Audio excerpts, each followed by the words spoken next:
L'atelier d'usinage est un endroit intéressant et stimulant, mais il n'en demeure pas moins que c'est un endroit excessivement dangereux.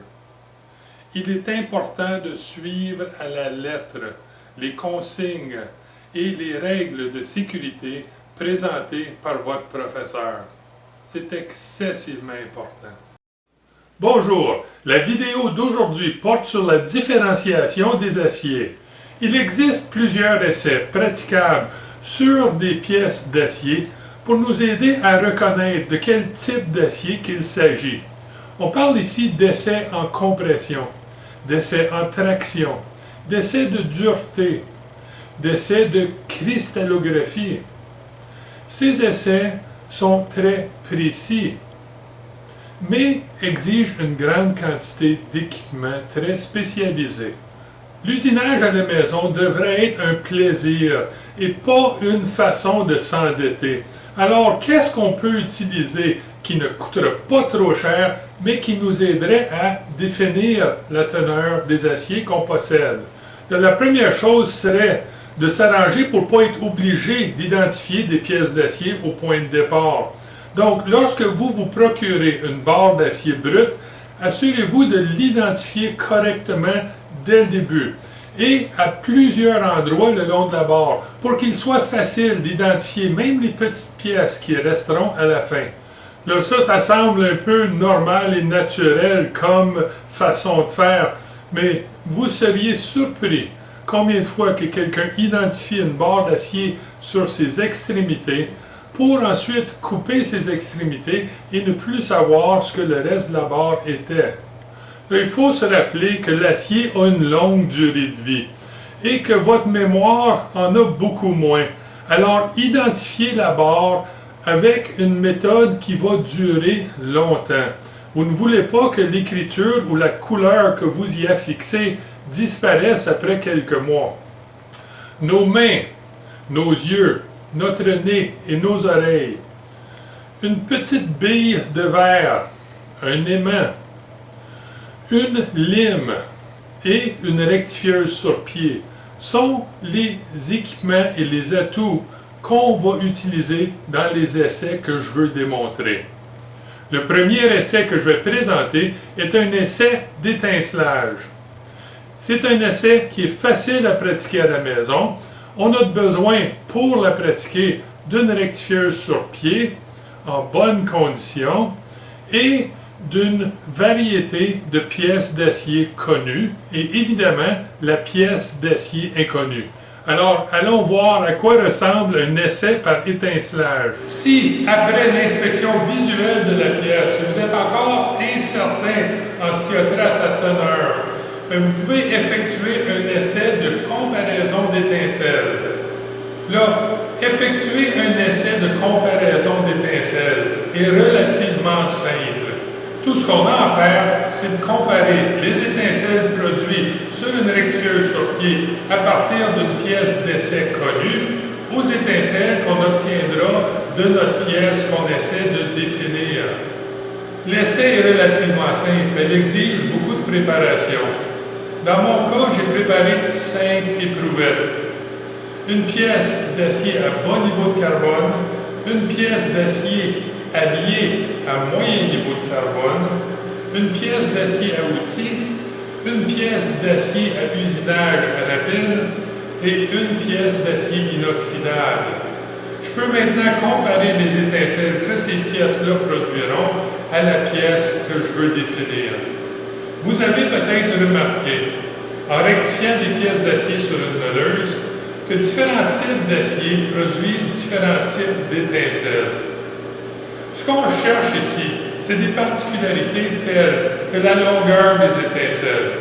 Est-ce que l'étincelle produite fait le tour complet de la meule? La couleur de l'étincelle.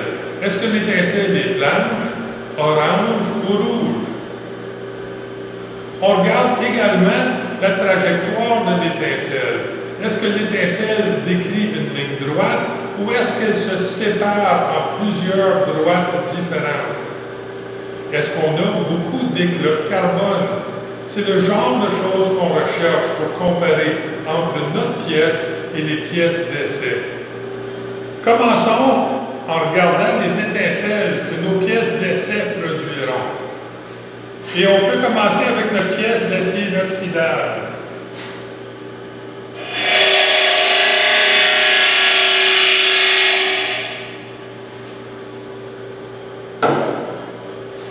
Et maintenant, notre pièce d'acier à usinage rapide.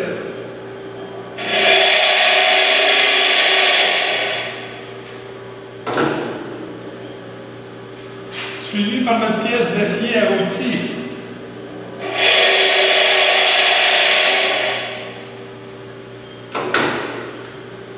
Notre pièce d'acier à moyen niveau de carbone, qui est un acier allié.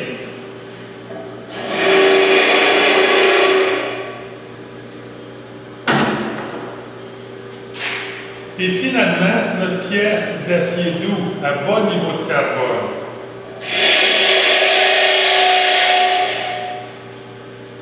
On remarque qu'il y a une grande variance dans les étincelles. On peut maintenant regarder la pièce pour laquelle on effectue l'essai, celle qu'on veut définir.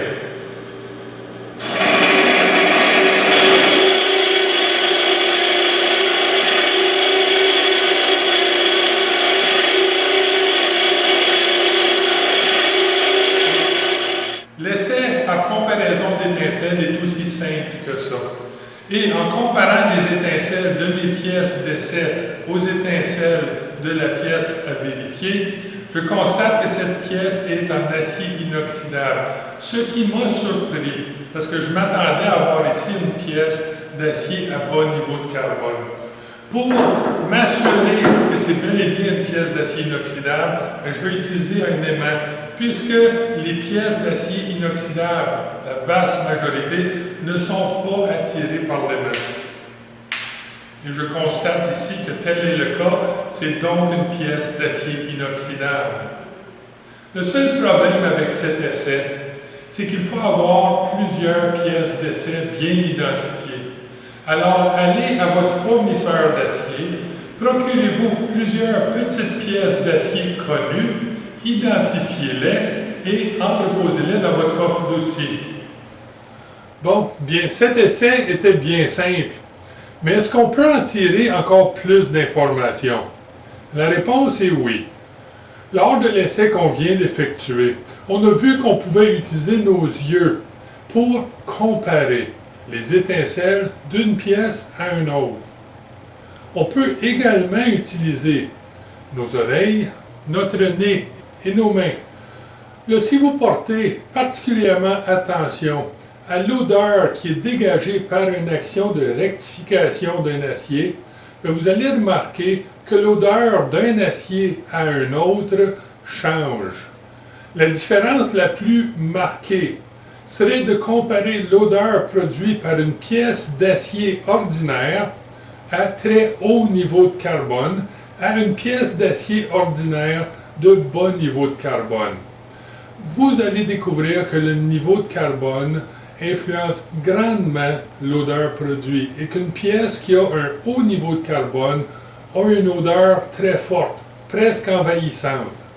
Vérifier l'odeur produite lors d'une opération de rectification, bien, ça exige beaucoup d'expérience. Mais si vous faites attention à l'odeur lors de rectification, bien évidemment, à la longue, vous allez commencer à pouvoir reconnaître différents types d'acier juste par leur odeur. La dernière chose qu'on peut comparer lors d'un essai par étincelle, bien, c'est le son. Puis pour ça, on va utiliser nos oreilles et nos doigts. Là, le son, c'est une vibration. Alors, cette vibration qui est captée par nos oreilles peut également être ressentie par nos doigts. On peut utiliser le son, puisque chaque type d'acier produit un son légèrement différent lorsqu'il est rectifié. Ces essais de comparaison d'étincelles ne peuvent pas faire facilement la différence entre deux alliages qui sont presque identiques. Mais ils sont très pratiques pour différencier des grandes familles d'acier. Il est très facile avec un essai d'étincelles de différencier des aciers ordinaires au carbone, des aciers alliés, des aciers à outils et des aciers inoxydables. Également, on peut définir avec assez de précision si l'acier qu'on a est un bas, moyen ou haut niveau de carbone. Une fois qu'on a défini quelle grande famille d'acier qu'on avait entre nos mains, bien, il faudrait se poser la question, est-ce que cet acier-là est trempé ou non? Si on veut définir la dureté approximative d'un acier, bien, on peut utiliser notre fameuse petite bille de verre et une lime. Allons voir comment on peut utiliser ces outils-là pour nous donner une bonne idée de la dureté d'un acier. Une méthode simple et peu dispendieuse pour nous indiquer la dureté d'un acier serait de se fabriquer un petit scléroscope. Les scléroscopes nous indiquent la dureté des matériaux par la hauteur du rebondissement d'une bille. Dans notre cas, notre fameuse bille de verre. Pour nous aider à contrôler la bille, j'utilise un petit cylindre de plastique transparent que j'ai gradué de façon grossière. Et maintenant, tout ce que j'ai à faire, c'est d'introduire la bille dans le cylindre et le laisser tomber sur la surface que je veux mesurer.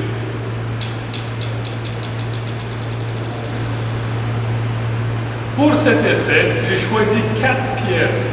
Une pièce d'aluminium, une pièce d'acier non trempé, une pièce d'acier trempé à moyen niveau de carbone et une pièce d'acier trempé à haut niveau de carbone. La dureté de mes pièces d'essai devrait aller de plutôt mou à très dur. Ce que je devrais remarquer, c'est que sur la pièce la plus molle, donc la pièce d'aluminium, je devrais avoir un rebondissement plutôt court. Et sur la pièce la plus dure, donc l'acier à outils, je devrais avoir le plus haut des rebondissements. Portez également attention au nombre de rebondissements et au son du rebondissement. Alors, allons-y.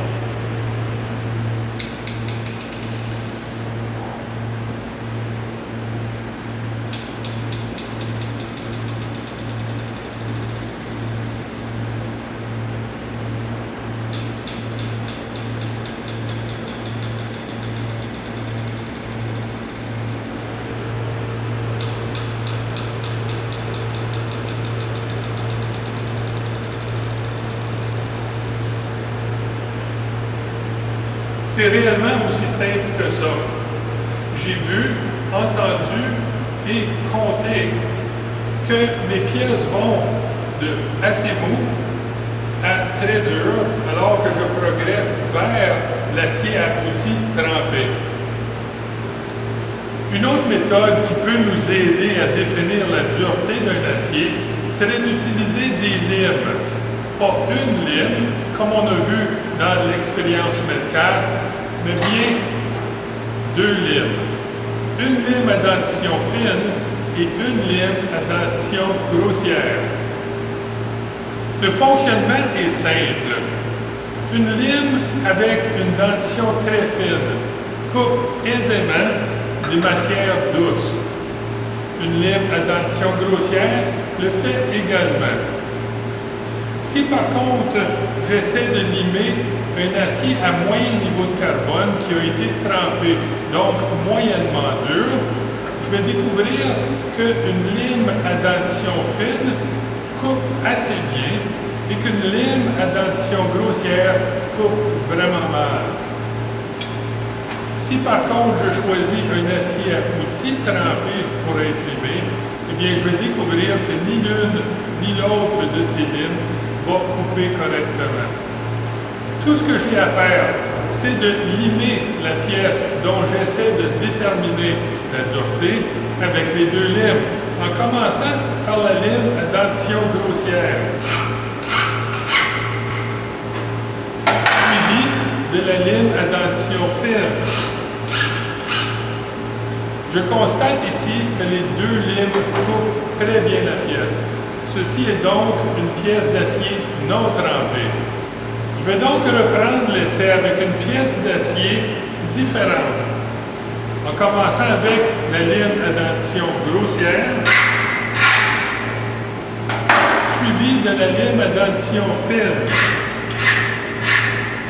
Je constate que le son a changé, que la lime à dentition grossière n'a pas bien coupé la pièce, mais que la lime à dentition fine a quand même bien mordu sur la pièce. Ceci est donc une pièce d'acier à moyen niveau de carbone, trempée, donc moyennement dure. Je peux maintenant reprendre l'essai une troisième fois avec une nouvelle pièce, en commençant encore une fois avec la lime à dentition grossière, suivie par une lime à dentition fine. Je peux clairement entendre et voir que ni l'un ni l'autre de ces limes va entamer la pièce. Cette pièce est donc une pièce d'acier à haut niveau de carbone trempé ou une pièce d'acier à outil trempé. Vous avez sans doute remarqué que j'ai à peine limé la troisième pièce d'essai. C'est simple, j'ai remarqué très rapidement qu'il s'agissait d'un acier à outil trempé. Si j'essaie de limer la pièce plusieurs fois ou sur des longues distances, tout ce que je vais accomplir, c'est de démolir mes limes. Cet essai est aussi simple que ça. Petite suggestion, n'utilisez pas vos meilleures limes pour l'effectuer. Bon, on a vu qu'un essai par étincelle peut nous donner une bonne idée de la famille auquel appartient un certain acier. On s'est fabriqué un petit scléroscope maison et on a vu comment utiliser des limes pour définir avec assez de précision la dureté d'une pièce d'acier. Est-ce qu'il y a autre chose qu'on peut utiliser pour nous aider à connaître encore un peu plus notre type d'acier? Et la réponse est oui. Ce que je n'ai pas présenté encore est probablement la méthode la plus évidente et la première que je devrais utiliser lorsque je veux définir le type d'acier que j'ai. Je parle ici d'une inspection méthodique visuelle. Là, la méthode la plus simple pour apprendre à effectuer des vérifications visuelles méthodiques, c'est d'effectuer des vérifications. Alors, dirigeons-nous vers le marbre et effectuons quelques vérifications visuelles d'acier. Bon, on se retrouve au marbre pour regarder une sélection de différents types d'acier. Là, je ne veux pas rendre ça plus mystérieux que c'est, donc je vais tout de suite au début indiquer qu'est-ce qu'on a sur la table. Tout à fait à l'arrière, on a une pièce d'acier structurel, ce qu'on appelle communément ici du fer-angle. Parallèle au fer-angle, mais juste au devant, on a trois pièces d'acier à outil.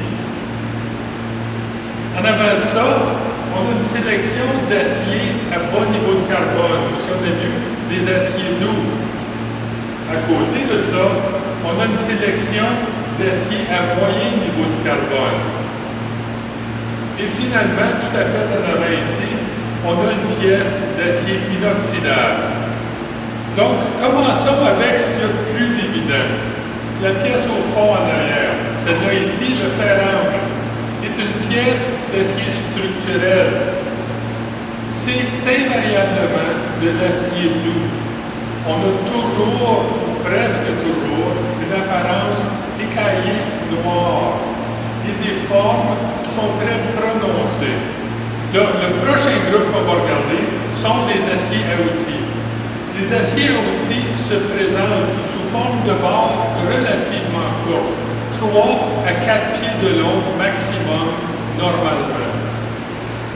Les aciers à outils ont un fini qui est brillant, argenté, clair, un très beau fini. Ils ont ce fini, pas parce que c'est la nature de cet acier-là, mais parce que les manufacturiers veulent que ces aciers aient une belle apparence, puisque ce sont des aciers qui sont très dispendieux. Le fait que ces barres aient un fini très brillant est une bonne indication que ces aciers sont des aciers à outils. La prochaine famille sont les aciers doux. Les aciers doux sont disponibles dans une grande variété de formes et en barres allant jusqu'à 20 pieds de long. L'apparence des aciers doux est généralement une apparence d'acier laminé à froid, c'est-à-dire une pièce dont la surface est grise et mate, mais pas du tout sale. Le prochain groupe est le groupe des aciers à moyen niveau de carbone, et c'est de loin le groupe le plus difficile à identifier visuellement. Certains aciers à moyen niveau de carbone sont laminés à chaud et présentent une surface noire et écaillée, similaire à celui d'une pièce d'acier structurel. D'autres types d'acier à moyen niveau de carbone sont laminés à froid et présentent une surface qui ressemble à la surface des aciers doux. Encore d'autres types d'acier à moyen niveau de carbone de bonne qualité ont un fini rectifié qui ressemble en bien des points au fini des aciers à outils. La dernière pièce à la main ici est notre pièce d'acier inoxydable. Elle a un fini très propre et argenté, mais elle a un fini qui est drôlement bas.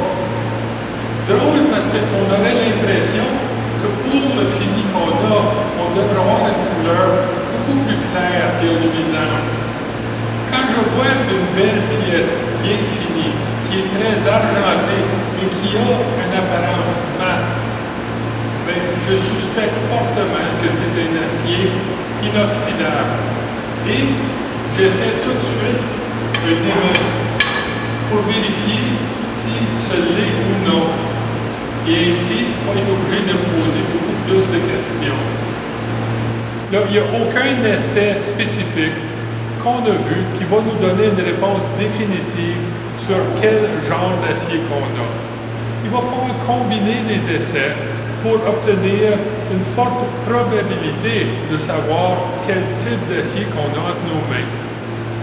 En réalité, la meilleure façon de savoir avec certitude le contenu de l'acier qu'on a est de faire affaire avec un commerçant réputable et de bien identifier chaque barre d'acier que l'on achète.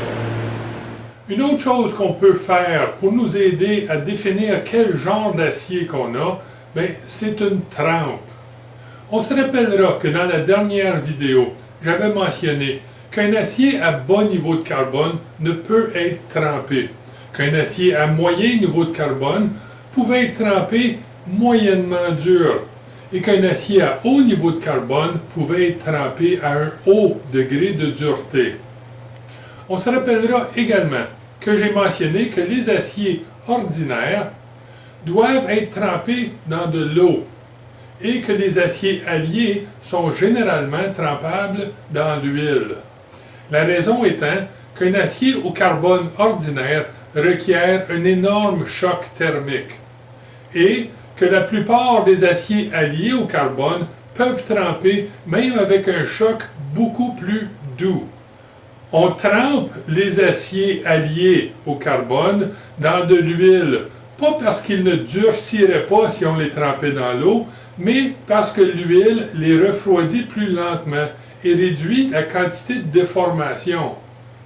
Donc, si je prends une barre d'acier et j'en prélève deux petites pièces et je les trempe, une dans l'huile et une dans l'eau, je peux utiliser le résultat pour m'aider à définir la teneur de la barre originale. Si, après la trempe, je constate que les deux pièces n'ont pas durci, eh bien, ça veut dire que j'ai un acier à bas niveau de carbone. Si seulement une des deux pièces a durci, et je remarque qu'elle a durci à un niveau intermédiaire, ceci indique que j'ai une barre d'acier ordinaire à moyen niveau de carbone. Si les deux pièces sont trempées et ils sont à un niveau de dureté moyen, ça indique que j'ai un acier allié à moyen niveau de carbone. Si par contre je remarque que les deux pièces ont été trempées et qu'ils sont trempés à un haut niveau de dureté, c'est une bonne indication que j'ai un acier allié à haut niveau de carbone. Finalement, si seulement une des deux pièces se trempe à un haut niveau de dureté, bien, ceci indique que j'ai un acier ordinaire à haut niveau de carbone. Bon, si vous êtes en train de vous demander comment effectuer un traitement thermique, eh bien, c'est le sujet de notre prochaine vidéo. Il est important de dire qu'il existe une multitude d'autres opérations qu'on pourrait pratiquer pour nous aider à définir la teneur d'une barre d'acier. Par contre, je crois qu'on a à ce stade-ci une bonne palette d'outils à notre disposition.